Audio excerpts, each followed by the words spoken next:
Maayong hapon, ako si Cecil Kibod Castro. Live kitang nanukad dinhi sa Cebu Provincial Capital, dinhi unya ipahigayon ang canvassing alang sa electoral votes sa Cebu Province.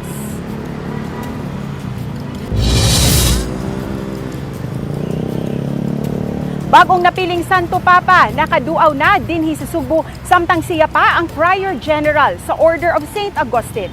Si Friary dumabok sa report. Emotional ang Sugboanong singing priest nga si Father Jonas Mijares, kanhi rector sa Basilica Minore del Santo Niño ug kura paroko sa Santo Niño Parish Mohon, Talisay City.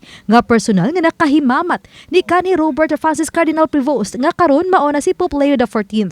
Mato di Mijares, kinsa may prior og Vice President sa Agustinian Formation and Mission karon sa Iloilo City, nga katapusang nahimamat niya si Cardinal Prevost sa miaging Marso lang dito sa Vatican.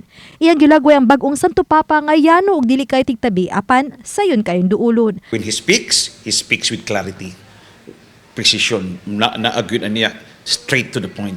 Very clear na siya. Malaumon siya nga dakong matabang si Pope Leo XIV sa paglambo sa simbahang Katoliko. Ilabi ng kadagang pinulungan ang naibaw-an sa Bag-ong Santo Papa. Was able to bring to the table that kind of pastoral experience nga kinahanglan sa simbahan, at the same time that expertise to navigate the complexities of the governance sa central nga sa Vatican. Ang Bag-ong Santo Papa, sadyang siya pa ang Prior General sa OSA, ang miduaw sa Santo Niño Parish sa Mohon, Talisay City niadtong tuig 2004, nga siya pa mismo ang nagbindisyon sa kumbento. Laing personal nga nakahimamat sa Bag-ong Santo Papa mao ang 69 anyos nga si Agnes Ramirez o sa Talisay nun ug tag-atiman sa Adoration Chapel. May butasan si Prevost. Kanang mutagad ay Matagad yun siya. May siya kinaiya. Makakita gani mo. Ang giden siya. Mo nag-smile.